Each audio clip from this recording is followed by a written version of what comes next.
never thought the day would come when my own son would look me in the eye and act like everything I'd worked for belonged to him.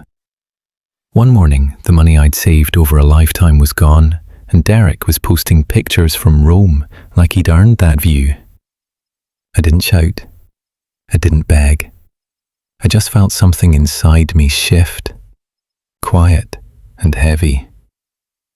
If you've ever watched someone you love cross a line you can't ignore, you'll understand what came next. I was standing over the stove that morning, waiting for the eggs to finish, when my phone buzzed on the counter. I didn't expect anything important. Most mornings, it's just appointment reminders or messages from the VA clinic. But the screen lit up with a notification from my bank, one I'd never seen before. Your balance has dropped below the minimum requirement. I frowned, slid my finger across the screen, and the numbers hit me like someone had swung a door into my chest. 0. Not reduced, not short, not low. 0.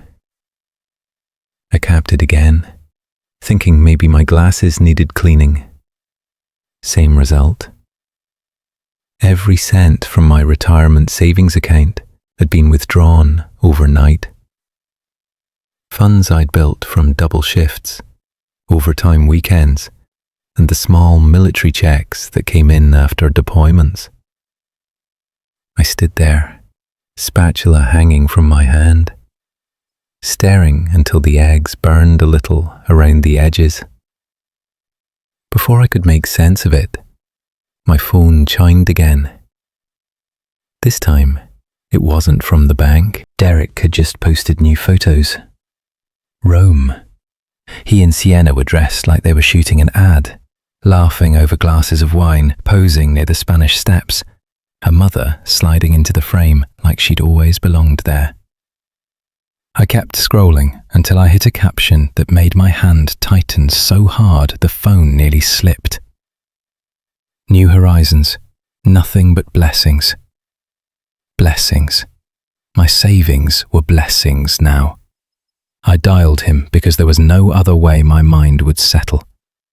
He answered on the third ring, sounding like the world was soft beneath his feet. "Hey Dad, what's up?" "The bank just notified me," I said. "All the retirement savings. It's gone. Did something happen?" A short beat of silence, quick enough to feel intentional. "Yeah, I moved it. We needed it for this trip. It's all good. I'll put it back later." "You moved it?" My voice didn't rise. It barely even carried. "You didn't ask me." "Dad, come on. You weren't doing anything with it." "And you always say you want us to live well. You act like money's supposed to sit in a drawer. I didn't say you could touch it." He let out that irritated sigh he's been using on me since he turned 20. "You're overthinking again. Relax. Enjoy life for once." I didn't answer him. Something in me folded inward, quiet but sharp. He kept talking, explaining how expensive Europe was, how the flights were a steal, how Sienna's mother had never been anywhere nice. His words blurred together like background noise I couldn't shut off. Eventually, he wrapped the call as if we were discussing the weather. "Anyway, we'll be back in a week. Don't stress, all right?" The line went dead. I set the phone down, turned off the stove, and stepped outside because the kitchen suddenly felt too small. The air carried that faint mix of gasoline and morning dew I'd grown used to in South Central. A neighbour's dog barked somewhere down the alley. I leaned a hand on the porch railing, steadying myself. I had swallowed a lot over the years. Small insults, dismissive tones, missed holidays, broken promises, all brushed aside in the name of peace, because that's what a father does, or so I'd always told myself.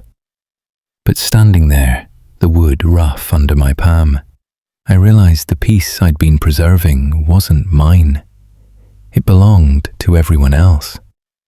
My silence had turned into something easier for him to manipulate, as if each time I bit my tongue, I erased a piece of myself.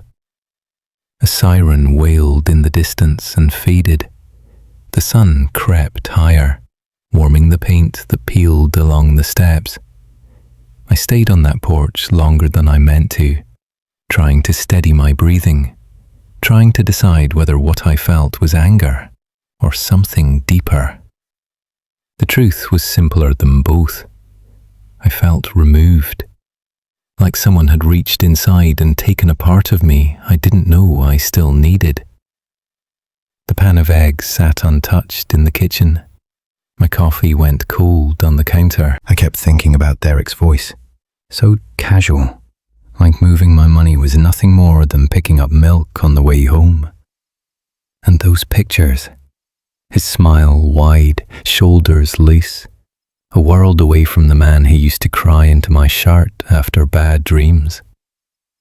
I stepped down into the yard, let my shoes crush a patch of brittle grass, and walked toward the garage. Not because I planned to do anything drastic.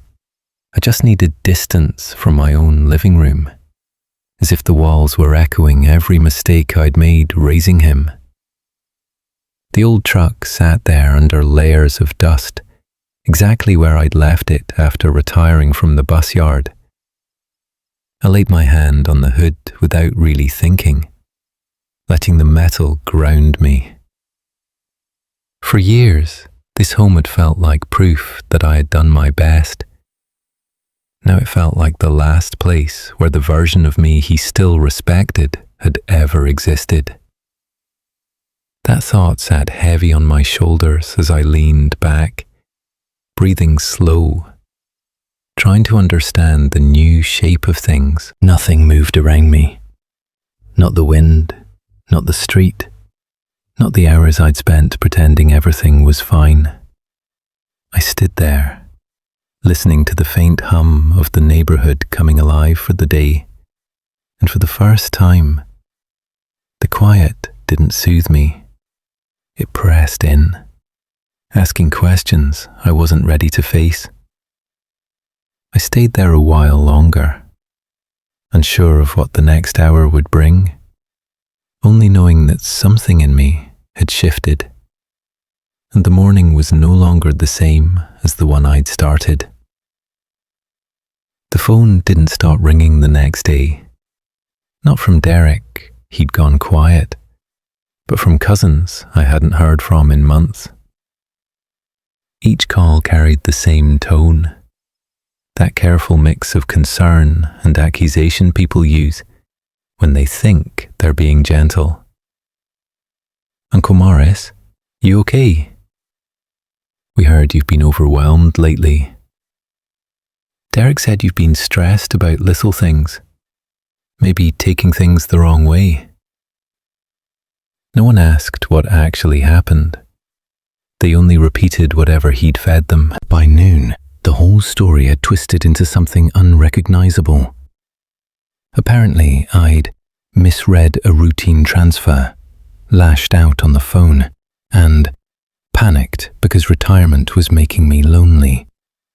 Each version painted me as an old man slipping out of touch with reality.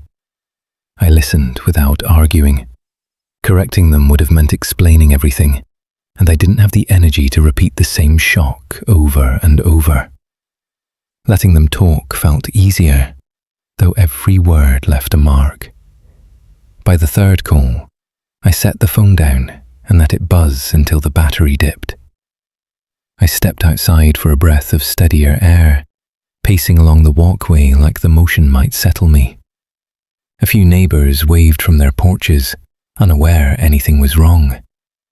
They carried on with their gardens, their dogs, their errands, and life hummed around me as if mine hadn't been shaken loose just a day earlier. A car slowed near the curb. For a moment, I thought Derek had decided to show up in person. But it was only Miss Laverne's old sedan. She parked slightly crooked, same as always, climbed out with a grocery bag tucked under her arm. "You look like somebody left you out in the sun too long," she said, handing me the bag before I could answer. Inside were 2 cans of soup, a loaf of bread, and a small pack of strawberries. She always brought food when she sensed trouble, her way of stepping into a situation without pushing herself into it. "I heard your phone going wild earlier," she added. "These walls aren't as thick as you think." I didn't respond right away. My fingers tightened around the paper bag, and she watched me with those eyes that saw more than anyone ever admitted. "Whatever's going on with that boy," she said quietly, "don't let him talk you into disappearing from your own life." The words hit deeper than she likely intended. She stood there only a few seconds longer, then tapped my arm lightly and headed back to her car, leaving me alone with a sentence I couldn't shake. I walked inside, set the groceries on the counter, and glanced at my phone again. More missed calls, a few texts, all of them circling the same idea, that Derek was trying his best, that I should trust him, that families go through misunderstandings. It didn't seem to matter that none of them had spoken to me before taking his side. Their loyalty followed the person with the louder story, not the truer one. I sat at the kitchen table, elbows on my knees, trying to steady the thoughts coming at me from every direction. For years, I'd been the one people trusted, dependable, quiet, consistent. Now that quiet was being rewritten as confusion, that consistency as stubbornness. I hadn't changed. The narrative around me had. The afternoon drifted by, and the house felt heavier with each hour. I kept checking the lock on the front door, not because I expected danger, but because uncertainty crept into places it had no business being. Derek had taken my money. Now he was taking the way people saw me. By evening, Miss Laverne's sentence still echoed in my head. "Don't let him talk you into disappearing from your own life." I wasn't sure what to do with it. Everything in me wanted to recoil, to keep the peace by staying silent like I always had. But that silence no longer shielded anything. It only cleared a path for Derek to say whatever suited him. As the sun dropped, I grabbed the small broom leaning against the wall and swept the kitchen just to keep my hands busy. Flour dust from the morning settled into the lines of the floorboards. Each back and forth stroke steadied me a little, though not enough to quiet the knot in my chest. Halfway through sweeping, the phone buzzed once more, rattling against the table. I paused, leaning on the broom handle, listening. Another message from a relative telling me to be patient with Derek, as if he hadn't crossed a boundary I hadn't realized existed until he stepped right over it. I put the broom aside and opened the back door instead. The air carried the faint smell of someone grilling a few houses down. I stepped onto the porch, lowered myself into the old chair, and let the wooden slats press against my back. Thought after thought moved through me, slow, unfinished, impossible to organize. I wasn't planning anything, wasn't strategizing, wasn't even sure what the next day might look like. I simply knew the ground had shifted underneath me, and standing still wouldn't hold me steady much longer. My hands rested on my knees, loose but alert, and I stayed there until the porch light flickered on by itself. The day had stretched into something I couldn't name, and all I could do was sit with it a little longer, waiting for the next moment to decide for me. I walked into the bank that afternoon because sitting at home felt like letting the walls close in on me. The line moved slowly, giving me too much time to think about conversations I never wanted to replay. When my turn finally came, the clerk behind the desk Mr. Johnson, a man who'd known me since my route driving days, leaned forward as if he wasn't supposed to speak too loudly. "Maurice, those signatures on your recent transfers, they don't look like yours." His words drifted out gently, yet the room around me seemed to tighten. I asked him what he meant, and he only tilted the screen slightly, just enough for me to see a scrawl that looked like someone trying to mimic my handwriting. My stomach rolled. I'd signed that name since basic training, and not once had it looked that sloppy. He didn't press for explanations, didn't assume anything, just murmured, "Might want to double-check who has access." I thanked him and walked out before my knees betrayed me. On the sidewalk, I paused, trying to steady the rush of questions crashing around. Had I forgotten signing something? Had Derek slipped papers in front of me when I was distracted? Had he asked me to approve something real quick, one of those evenings when I wasn't paying close enough attention? The doubt slipped in before I could fight it off. I'd misplaced small things recently. Glasses, a receipt, the spare key to the shed. What if this was another sign I was losing my grip? The world felt noisier than usual, and people loved to remind me age comes with complications. Maybe I was making too much out of nothing. Maybe I really had forgotten more than I realized. That thought crawled under my skin and stayed there. Back home, Derek's voice messages waited on my phone. Short, clipped, confident. "Dad, everything's under control. Don't worry about the bank. Let me handle it, okay?" His tone wasn't reassuring. It carried the smug certainty of someone who already believed he owned the situation. Or worse, someone who believed I couldn't possibly understand it. I scrolled through old texts, searching for the moment this shift had happened. Every time he visited, he'd ask for my phone to fix the settings, or take the folder of financial documents because he'd keep them safe. I'd allowed it because it seemed harmless, and because trusting him felt easier than questioning him. That trust now felt like leaving a door unlocked in a rough neighborhood. I went to the hall closet and pulled down the metal box where I kept my past tax forms and military papers. Several envelopes were missing from the stack. My hands hovered over the remaining ones before picking up a folder marked Property, Original. Inside were copies of the old mortgage papers, a few receipts, and an outdated insurance form. Nothing recent. Nothing connected to the retirement account. Nothing that explained where everything else had gone. A strange calm washed over me, thin, cold, almost mechanical.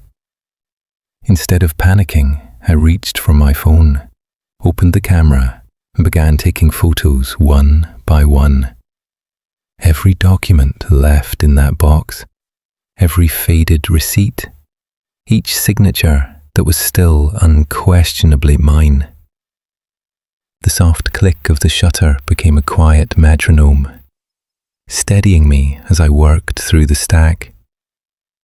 Once finished, I slipped the phone into my pocket and headed to the garage.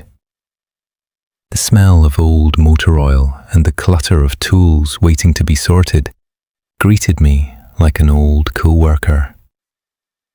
I moved a few boxes aside and opened the red toolbox I hadn't touched in months. Beneath a pile of wrenches and an unopened pack of zip ties, there was just enough space. I slid the phone under the tray, setting it deep enough that no one checking casually would find it. It wasn't much, but it was something that belonged to me. Something untouched. I closed the lid quietly and sat on the small stool nearby. A thin beam of dust drifted past me, more felt than seen, and I breathed in through my nose, slow and steady. The doubt lingered, but there was another feeling rising underneath it, harder to name. Not anger, not vengeance. Something closer to a warning inside my own bones. Nothing felt stable. My memory, my role, my place in Derek's life. Everything seemed up for reinterpretation, depending on the story he told. And he'd learned to tell stories well enough that even I almost believed them. A soft vibration buzzed through my pocket. Another text. I didn't check who sent it. Instead, I leaned back, palms flat against my thighs, letting my thoughts stretch out and tangle without direction. The day had grown heavier without my noticing, and the garage air carried a strange stillness. I wasn't ready for confrontation, or explanations, or accusations, but I couldn't ignore the truth beginning to edge its way into the room with me. Something had crossed a line I didn't realize existed until it was already behind me. I pushed myself upright, reached for the pull chain on the garage light, and stepped back toward the house, unsure where the next hour would lead. Derek showed up without calling, stepping onto my porch like he'd lived there all his life. His knock wasn't loud, just insistent enough to say he wasn't leaving until he got what he wanted. I opened the door, and he held out his hand before I could greet him. "Let me have your house key, Dad. It'll be easier for me to check on things." He said it with a straight face, like this was a normal request between father and son. My instinct told me to close the door right then, but I steadied myself. "I don't need anyone checking on things," I answered. "The key stays with me." His shoulders stiffened. "You're making it complicated. I'm trying to help." "That's not help," I said. "That's control."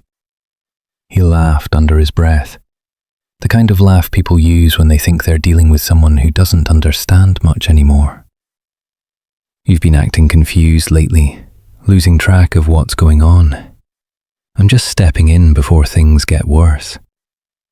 I know exactly what's going on." "Do you?" he shot back.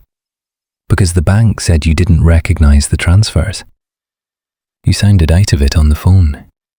And you keep calling me with random questions. It's getting hard to keep up with you." I didn't remember calling him with any random questions, but he said it with such confidence that doubt crept up again. Before I could sort my thoughts, he slipped his phone from his pocket and tapped the screen quickly. "Anyway, it doesn't matter. I already handled the online banking for you." "What do you mean handled?" He didn't blink. "I changed the passwords. From now on, if something needs to be done, I'll do it. You don't have to worry about any of it." My throat tightened enough to make words feel heavy. "You changed the access to my accounts without asking." "For your own good, Dad. You're not keeping up. This isn't the same world you grew up in. Let someone younger take responsibility. That account is my money, my work, my name. And you're making decisions that don't make sense. I'm stepping in before you mess things up for real." He spoke to me the way nurses talk to patients who wander out of their rooms at night. Calm, patronizing, detached. A tone that strips a man of his place in the world inch by inch. I turned away from him, needing a moment. The room didn't spin, but something inside me felt off balance, like a chair missing one of its legs. Derek followed me inside without waiting for an invitation. "Dad, just hand over the key. I can check on the house, make sure the bills get paid, make sure nobody takes advantage of you." You're the one taking advantage. He sighed long enough to show he was bored with this conversation.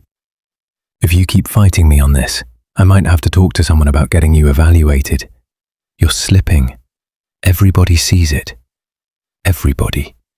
That word landed hard.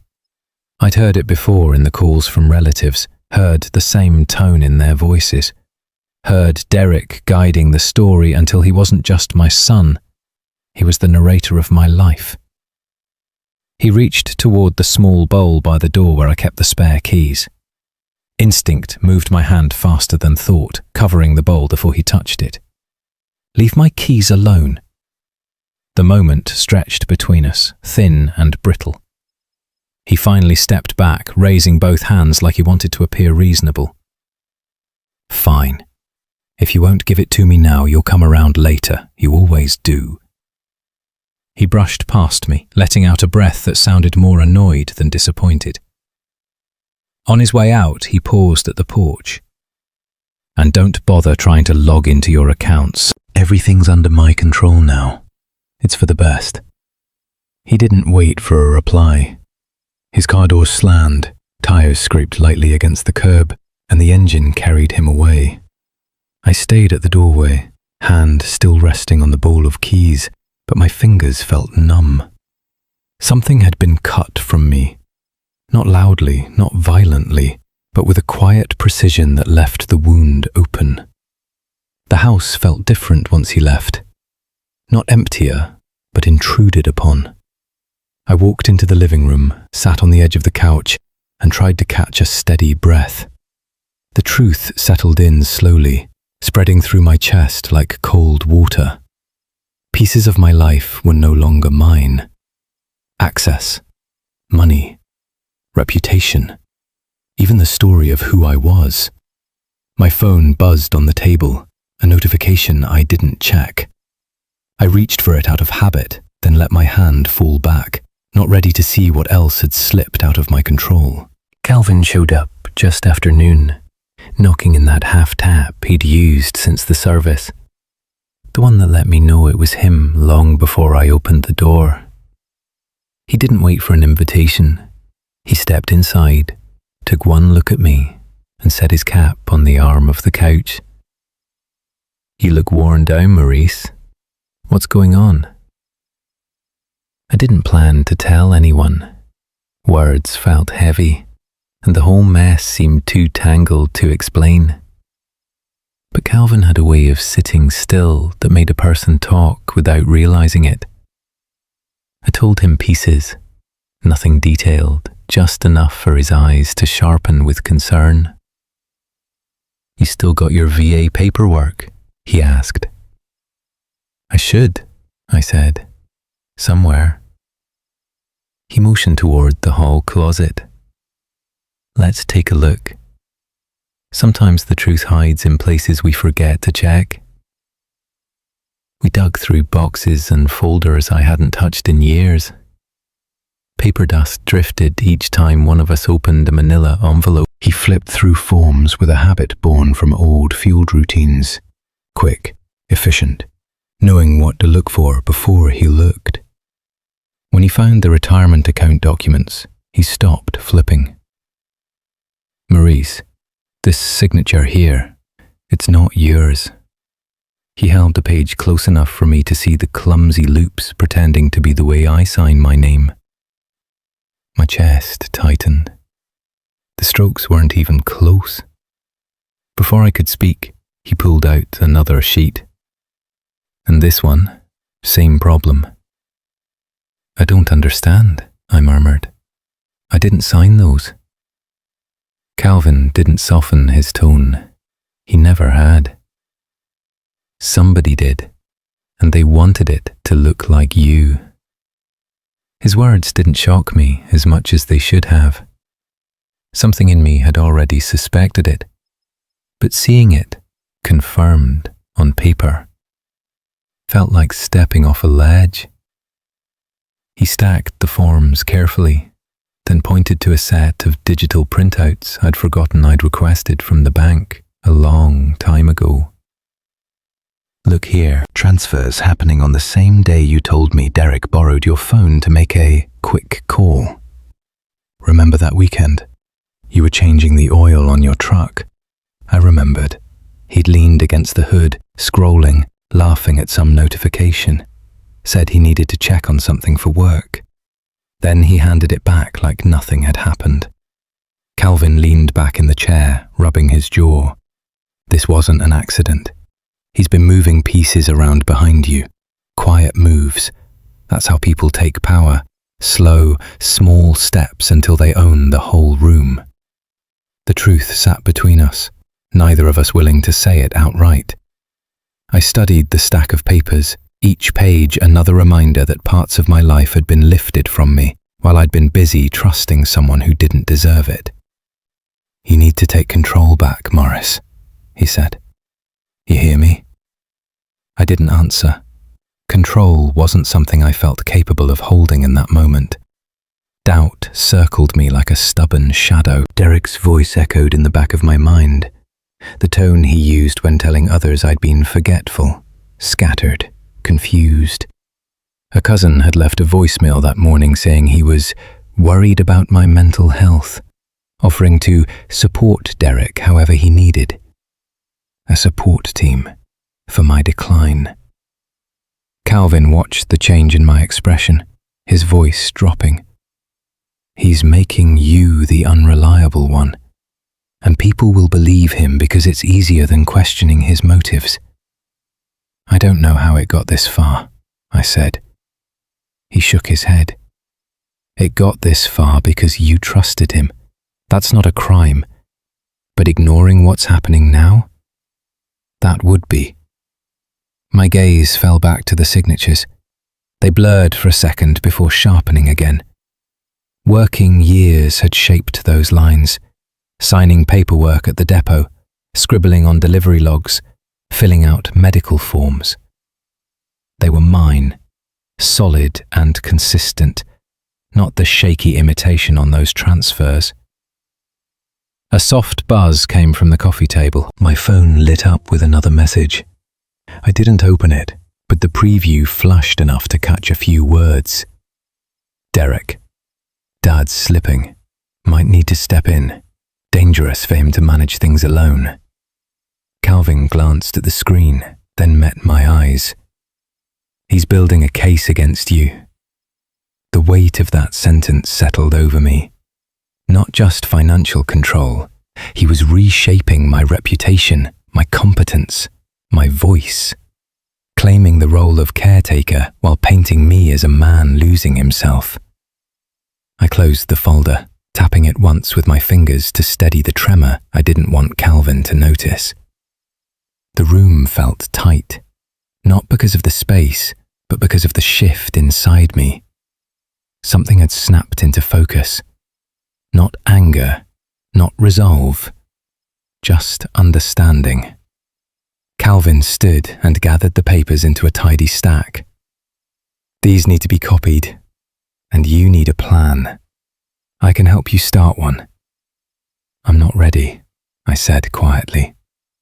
You don't have to be ready. You just have to stop letting him write your story. He left the folder on the table, then picked up his cap and walked toward the door. I stayed seated, staring at the uneven signature that had set everything in motion.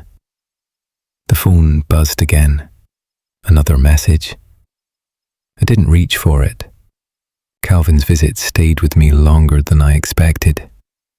Not the words themselves, but the way he looked at me. Steady, respectful, not treating me like a man falling apart.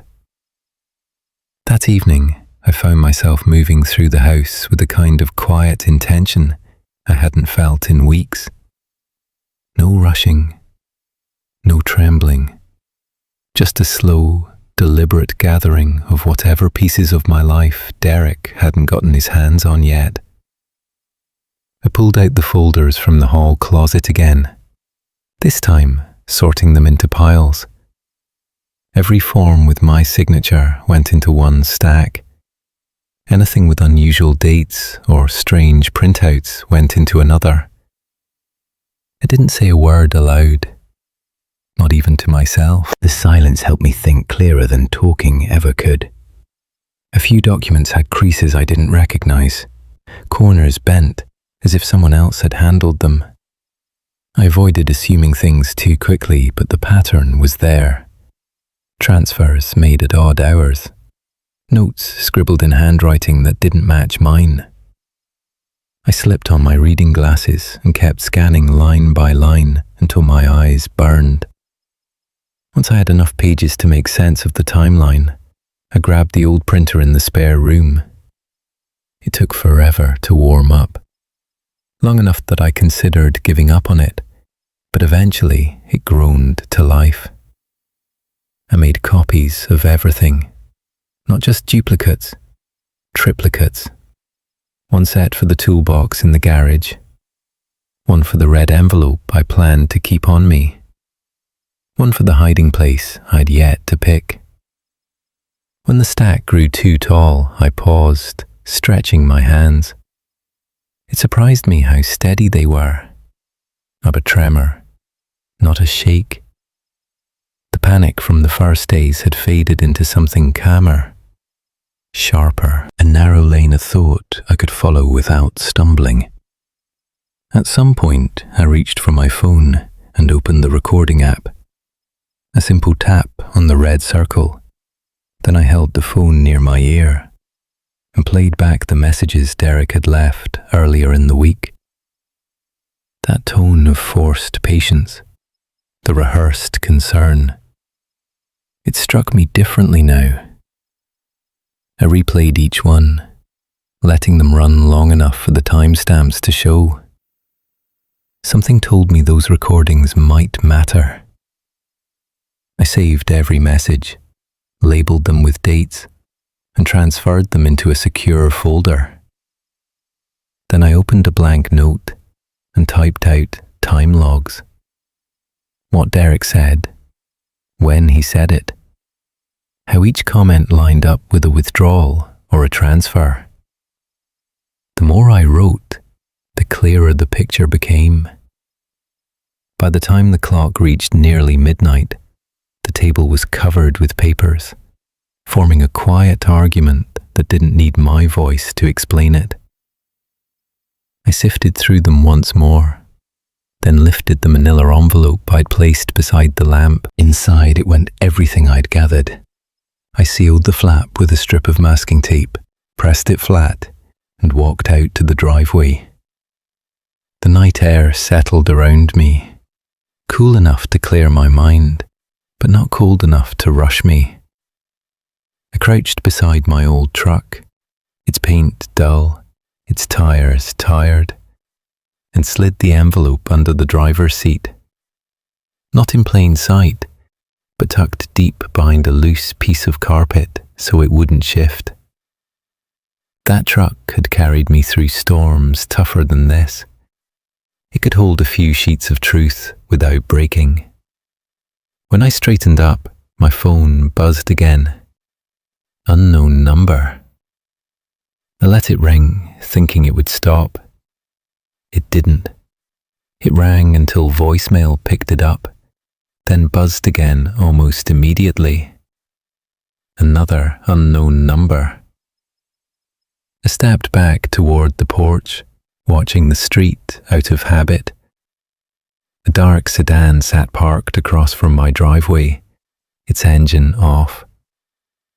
It had been there the day before, and the day before that, not directly in front of my house, but close enough to see whoever came and went. I squinted at the windshield, searching for movement. Nothing obvious. No silhouette shifting. No door slightly cracked. Just a car waiting for something. Or someone. My phone buzzed a third time. This caller blocked their number. The message preview said only, "We need to talk." I shut the screen off and slid the phone into my pocket. Fear didn't rise in me the way it might have before. Annoyance, maybe, or a strange sense of confirmation.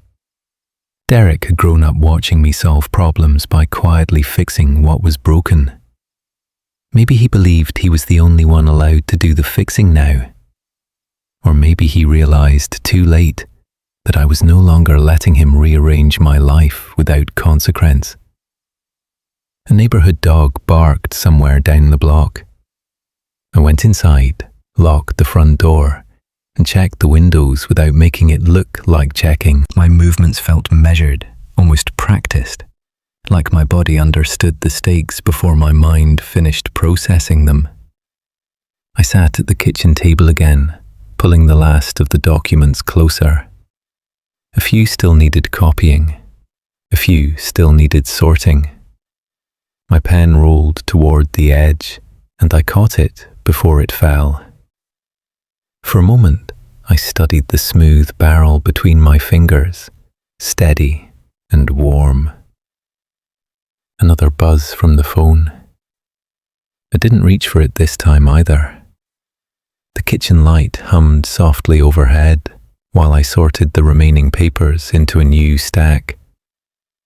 My eyes kept drifting to the window, not out of worry, but because something in me had shifted into a different gear, a colder one. I wasn't reacting anymore. I was preparing. There was a difference I hadn't recognized until now. When the next vibration came from the phone, I let it rattle against the wood of the table while I slid one more document into the sorted pile. The clinic smelled faintly of disinfectant and something metallic I couldn't place. I sat across from the doctor, watching his hands shuffle papers he'd already read. He cleared his throat once, maybe twice, searching for the right opening. Mr. Carter, the results came back. He didn't need to finish the sentence for me to understand.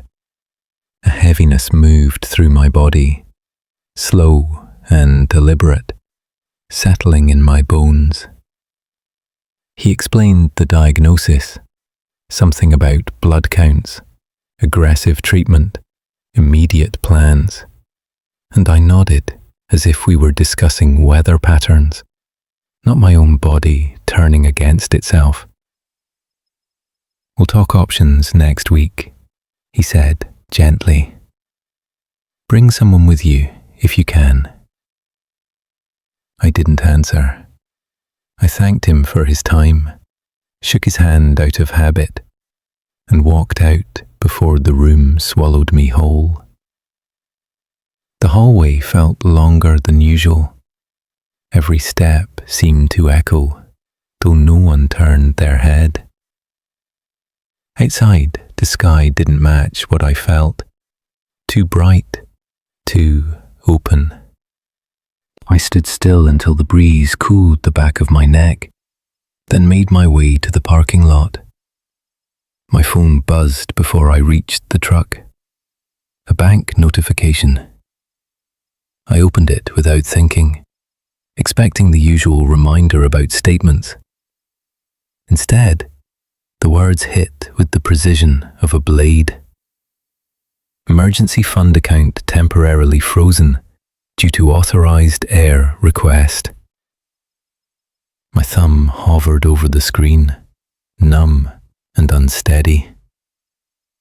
Authorized heir. Those two words tightened my chest more than the diagnosis.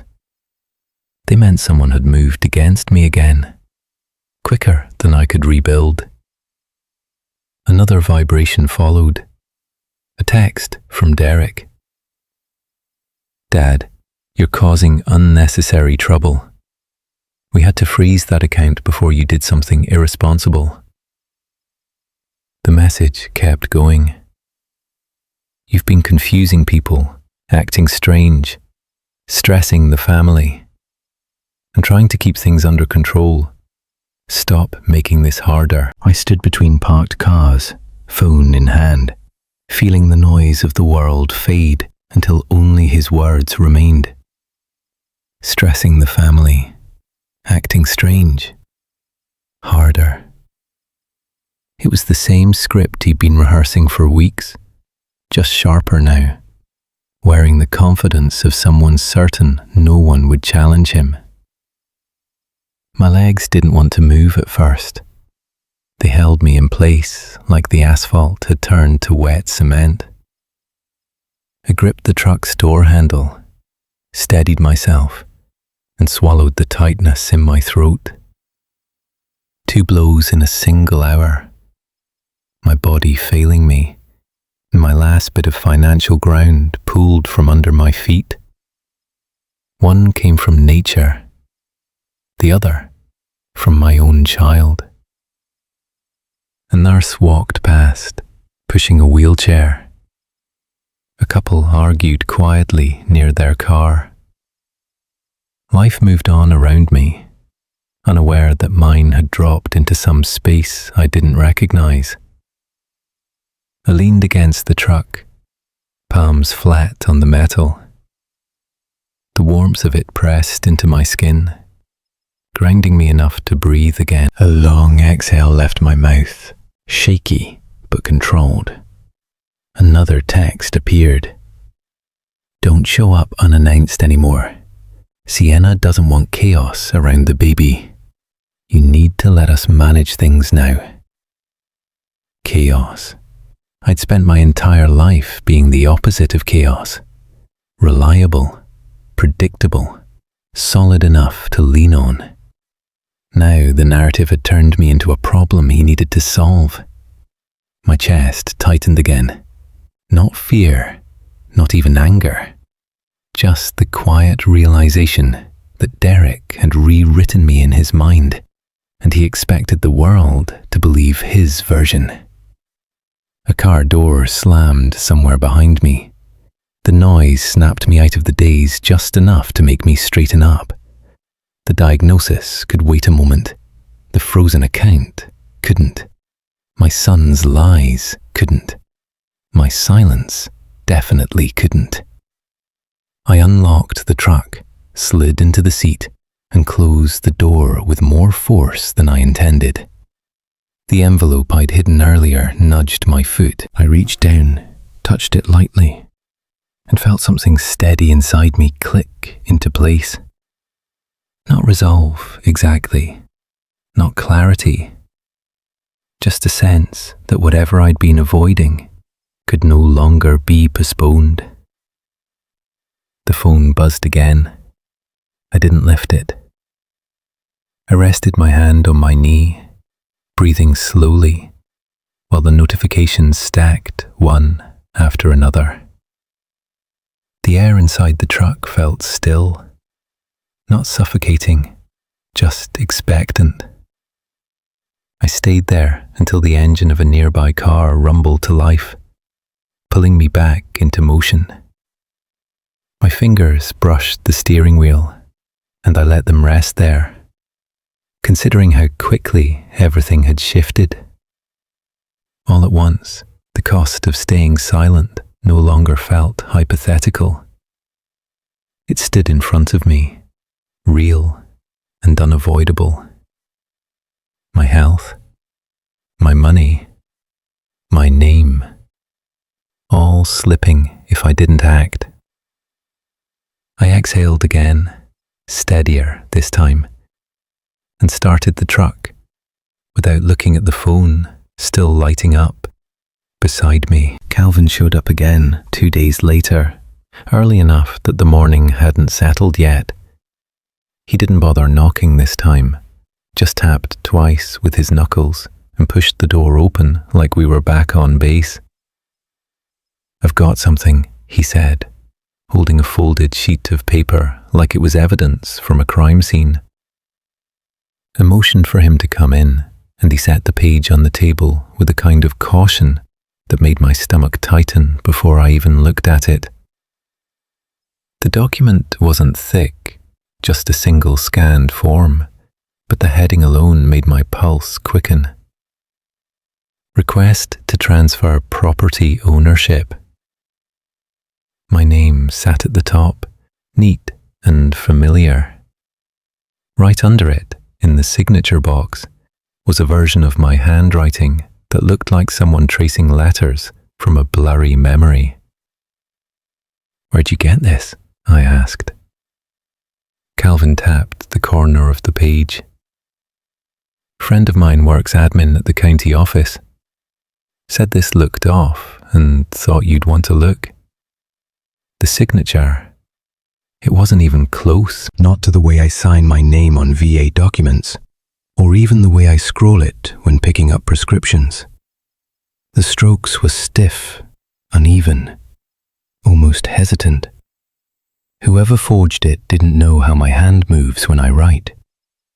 A strange calm spread through me, the kind that comes right before a storm tightens its muscles.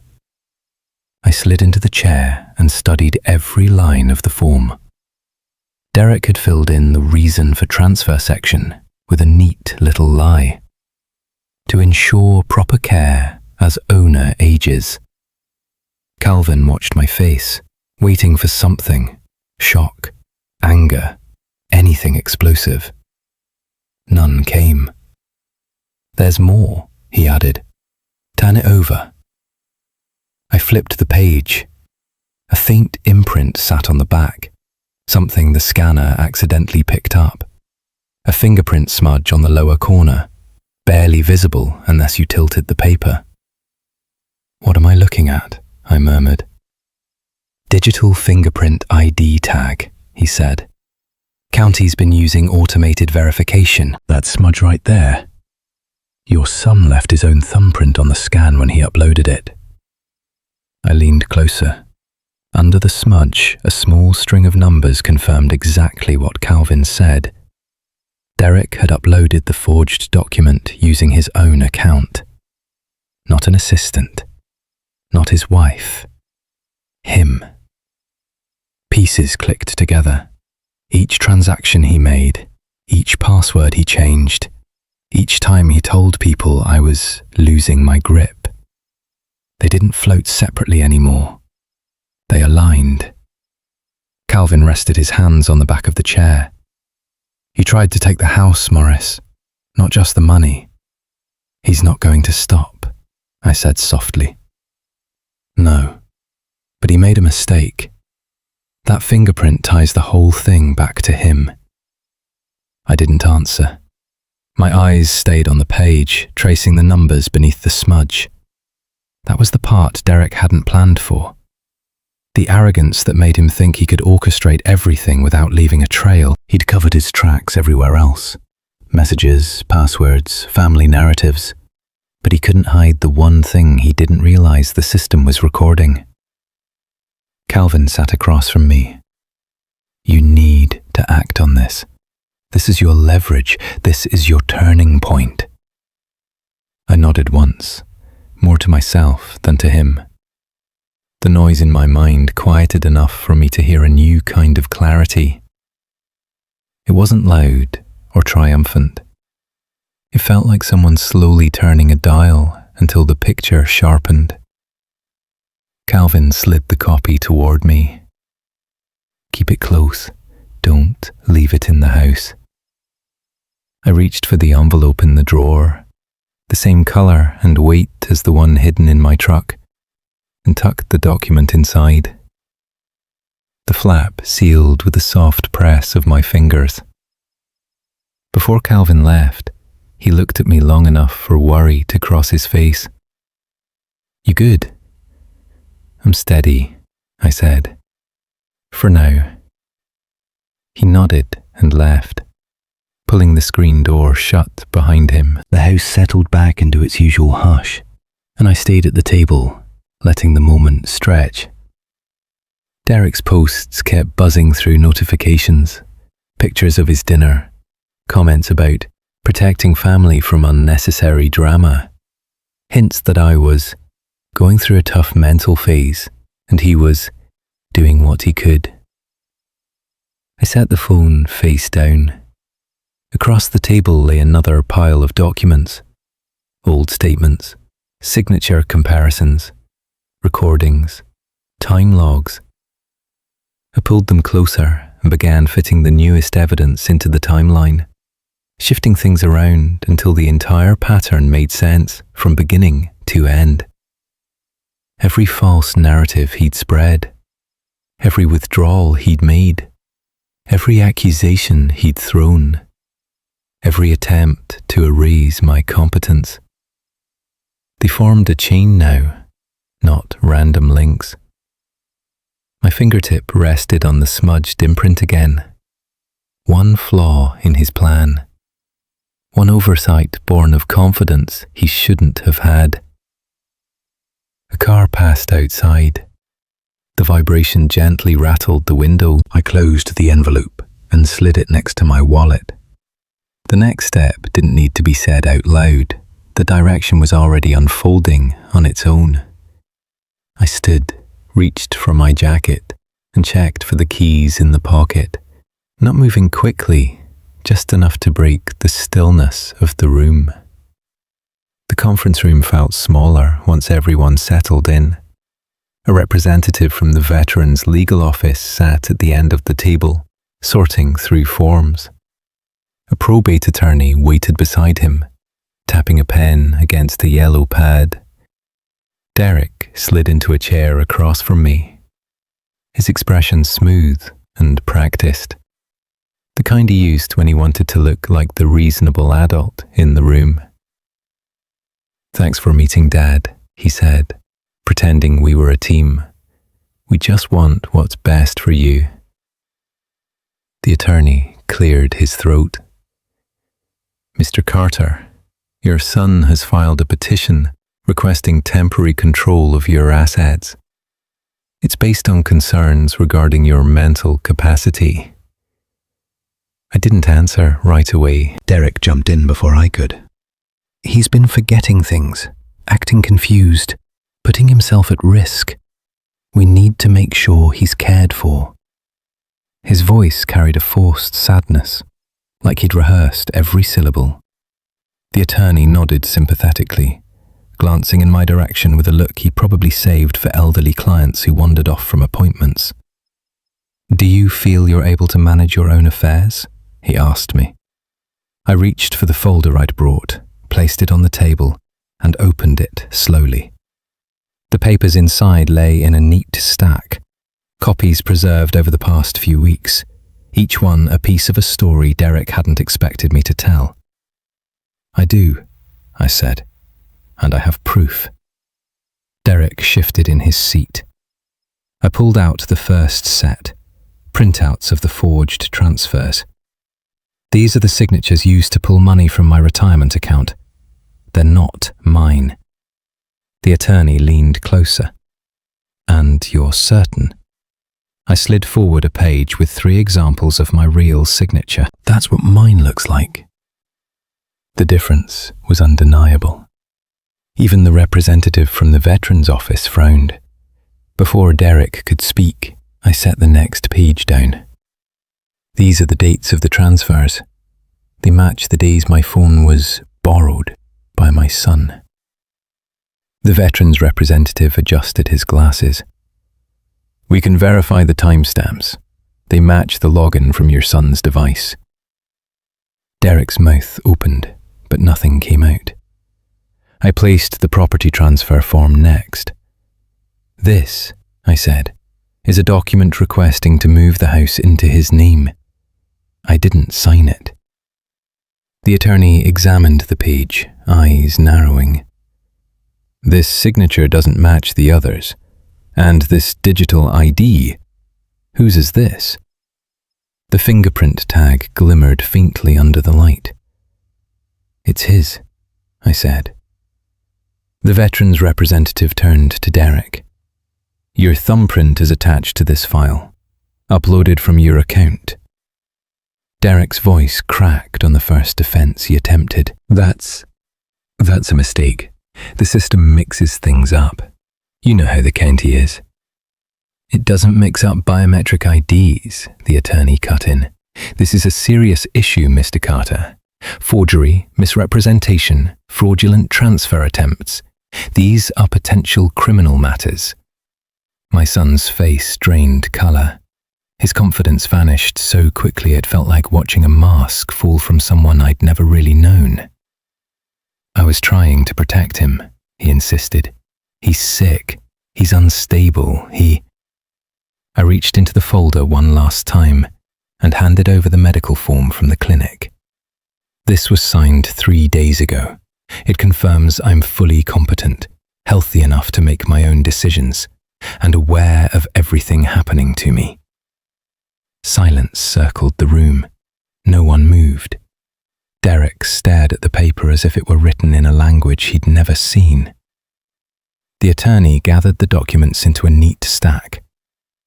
"Mr. Carter, given this evidence, I will not be approving your son's request. In fact, I am obligated to report this to the county investigator. You may want to consider filing a protective order and securing your assets immediately." Derek pushed back from the table, breath uneven. "Dad, you're really doing this? After everything? After I tried to—" I rose from my chair. Not fast, not angrily, just enough to end the conversation. "I didn't do anything to you," I said quietly. "You did this to yourself." He reached for me with his voice, but not with his hands. "Wait, Dad, we can fix this. Just talk to me." I didn't answer.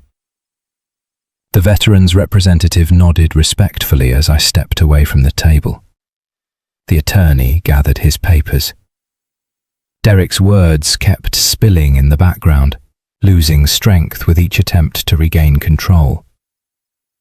The doorknob felt cool under my palm as I pushed my way out of the room. I walked down the hall without looking back, each step lighter than the one before it. My breath steadied itself. My shoulders loosened. By the time I reached the lobby, a small vibration buzzed in my pocket. A message from an unknown number. I didn't check it. My hand stayed at my side, relaxed, as I moved toward the exit and let the door close behind me. The paperwork took longer than I expected, but each signature I placed felt steadier than the last. The Veterans Office helped me file the protective order. The county investigator accepted every document I'd collected. The bank unfroze my emergency fund once they confirmed the fraud report. One by one, the pieces Derek had taken slid back into my hands. Not through a fight, just through procedure. I stopped by the locksmith on Florence Avenue the next morning. The man behind the counter didn't ask questions. He just cut the new set of keys and handed them over. "Want the rekeying done today?" "Yes," I said. "Today." He followed me home in his van and changed every lock on the house. Front door, back door, garage. When he finished, he offered the usual service pamphlet. I paid him, thanked him, and watched his taillights fade down the street. The silence left behind wasn't empty. It felt like the house finally belonged to me again. I sat on the edge of my bed afterward, sorting through binders and envelopes, moving my legal documents into one drawer that only I had access to now. Names updated, permissions revoked, passwords replaced with ones Derek would never guess. Another notification buzzed on my phone. A copy of the report confirming that the fraud investigation had begun. I saved it, then set the phone aside without checking the rest of the messages stacked behind it. Around noon, Calvin called. "You holding up?" "I'm all right," I said. "Just getting things finished." He didn't push. He never did.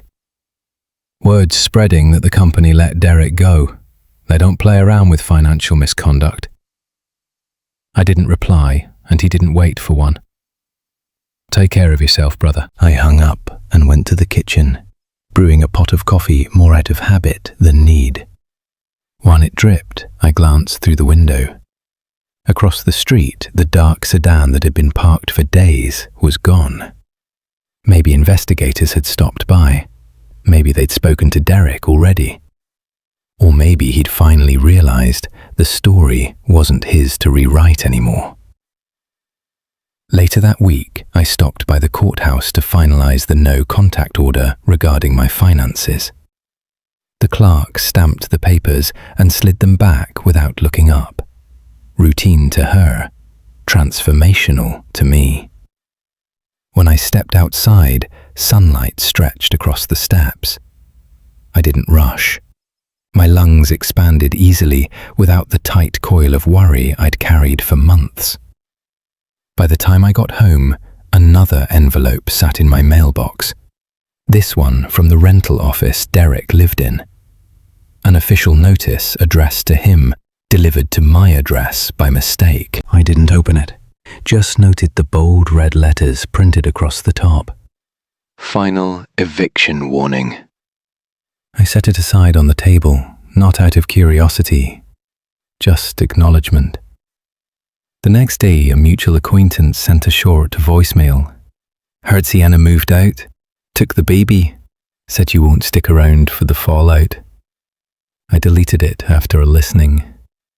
Not from anger, not from satisfaction, just because none of it required anything from me anymore.